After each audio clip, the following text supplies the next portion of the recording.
لزوم الصمت وحفظ اللسان، د جبی حفاظت او غلی کې ناسته. کم سړی چې د عقل خاوني د صفت پاغه کې دنه یي. رسول صلی الله علیه وسلم په حدیث کې من کان یؤمن بالله والیوم الاخر، څوک چې په الله باندې او په آخرت باندې ایمان ساتي نو د خبرې ته وکړي فليقل خيرا، نو خبرې دي کوي. خبرې سړي چې دین سره تعلق ساتي ضرورتي د دې کوي. دویم اختیار شتی یا رسول الله؟ نو دویم نشتی. او لیسمت، یو غلی کیږي، یا به خبرې کوي او یا به غلی کوي. دا د رسول صلی الله علیه وسلم نصیحت ته د عقل خاوندانو ته. کم سړی چې ډېر غلی ناشي او پالتو خبرې نه کوي، دل الله یو وقار او عزت ورکړي. او کم سړی چې پالتو ګرځي خبرې ډېرې کوي نه دې خلکو ته بې عقل ښکاري. یا د دین په باره کې خبرې کوه، یا خبره کو چې ضرورت وته ده، او چې پالتو خبرې کوي به کې مو په دې کې وسته لپاره خیر. رب العالمین سوي ان السمع والبصر والفؤاد كل اولئك كان عنه مسؤولا. الله اذا استرجو مبارك والبصر السمع وغنا البصر استرجي والفؤاد دزهنا كل اولئك كان عنه مسؤولا. درس بتپوس کی نو کوم سړی چې خبر ډیری کوي حساب کتاب دروند دی، او کوم سړی چې خبر ډیری نه کوي حساب کتاب لند. او چې سړی د الله دین مبارک لري دی حساب کتاب وسرشتي خو دې خبرو ته فائدې ملوي. یو سړی د ضرورت خبره کوي، د مباح خبرې دې خبره خو پالتو چې سړی لګي او دا ته چې لازم به یوځي کې خطا کیږي او دا خبرې د لاسه به پساوي. کم سړی چې خبر ډیری کوي د دې جبې د لاسه تبا کوي. او چې سړی لګي د ګارانټي څوک ورکولی شي چې دی به د جبې نه دې خبره نه وباسي چې هغه به ته نقصان رسي؟ هیڅوک د ګارانټي نشي اخیستی. چې ډېرې خبرې کوي لازم به د خولې نه سره وځي، او چې سره ووتو دې ذمهوار شو. ځکه دا خبره کوي هوښیار خلک وایي ژبه ستا په کنټرول کې ده، ژبه ستا په کنټرول کې ده چې څو پورې دې پې خبره نه کړي، او چې خبره دې پې وکړه نو بیا ته دې خبرې په کنټرول کې شوې. اول خبره ستا په کنټرول کې وه، ستا د طاقت لاندې، خو چې خبره دې وکړه اوس ته د خبرې په کنټرول کې ستا هېڅ نه چلي، خبره دې کړې ده. الله سبحانه وتعالی دوه ملائک مقرر کړي چې هغو ته ویل کېږي کرامن کاتبین. دوسې نه دي، لیکل کوي. لیکي څه؟ دغه خبرې لیکي دا کمې جته وي. الله سبحانه وتعالی په قرآن کې سوی ما يلفظ من قول الا لديه رقيب عتيد.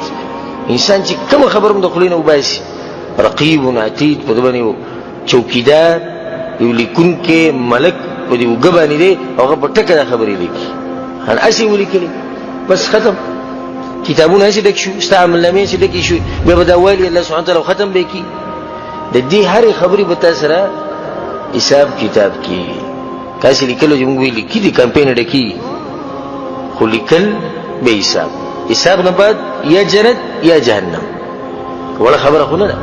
نه هره خبره چې ته د خولې نه وباسي د دې ته ذمهواري. لقمان حکیم خپل زوی ته چې وصیت کوو نو یو وصیت ورته دا کړی و، وی حکمت ته ټول ونه ښیم. د هغوی پلار ټول حکمت راته څنګه ښی؟ وی په یو ټکي به ته ټول حکمت وښیم. وی څه؟ وی غلی کښېنه، دا اوچت حکمت دی. بیا ورته وی وقلیل فاعله، خو دا حکمت د ډېرو لږو خلکو سره دی، دا د ډېرو لږو خلکو سره دی. امام مالک رحمه الله څه وی هر شی چې زیات شي پیدا ورکوي، هر شی چې زیات شي پیدا ورکوي سوای د خبرو نه چې زیات شي انسان تباه کوي.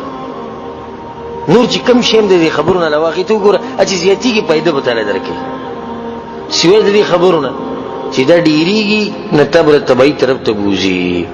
امام فضیل بن عیاض رحمه الله وی شیئان یقصیان القلب، دوی شی نه دي چې د انسان د زړه ګټه کړي، کثرة الکلام ډېرې خبرې، وکثرة الاکل او ډېر خوراک. کوم انسان چې ډېر خوراک کوي او کوم انسان چې ډېرې خبرې کوي د ده د زړه کلک شوی په ده باندې اثر نه کېږي. او دا نن سبا غټ مرض دی، د زړونو کلکېدو غټ مرض دی نن سبا. نصیحتونه ډېر کم خلک قبلوي. نتیجې دي اسباب به سې وګرځي چې خلکو د زړونه ولې تور شوي دي. یو غټ سبب د زړونه ولې تور شوي دي او کلک شوي دي، غټ سبب به تا ته دا میلاو شي چې خلک خبرې ډېرې کوي، چې خبرې کوي د هغې سره د زړه کلک شي. رسول صلی الله علیه وسلم یو صحابي ته وصیت کړی، دا ژبه یې داسې راوویسته، وایي امسک علیک لسانک، دا خپله ژبه ونیسه، کنټرول کې ساته. دا نصیحت ورته رسول صلی کړی، دا د رسول صلی نصیحت دی. وایي داسې نصیحت دی چې رسول صلی ورته اول لګیا وایي مونځ کوه، روجې نیسه، دا کوه دا کوه. بیا ورته په اخر کې وایي دې ټول هغه جړله ته ونه ښیمه. وایي رسول الله دا خو ډېره ښه ده، یعنې دې ټول خیر جړله به ته وښیم. وایي رسول الله څه ده؟ ژبه یې سره ویسته، دا ونیسه، بس دا کنټرول کې ساته، دا غټ خیر دی. بیا یو صحابي د رسول الله تپوس وکړو، یا رسول الله ولې الله به موږ په دې خبرو باندې نیسي څه؟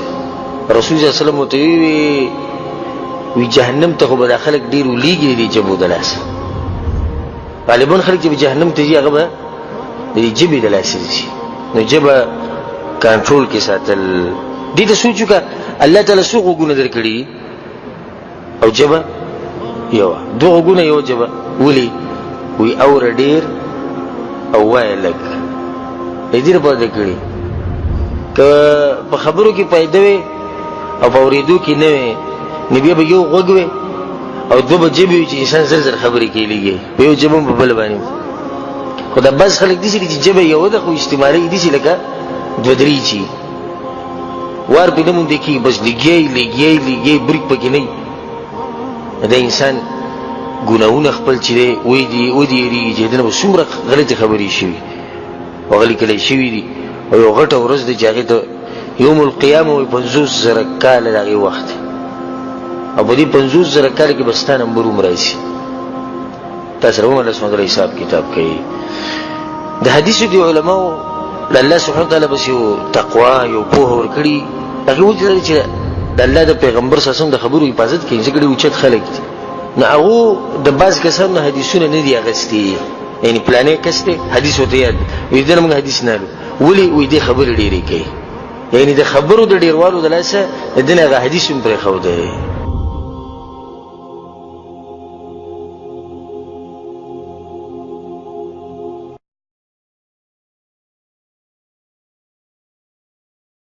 يا الله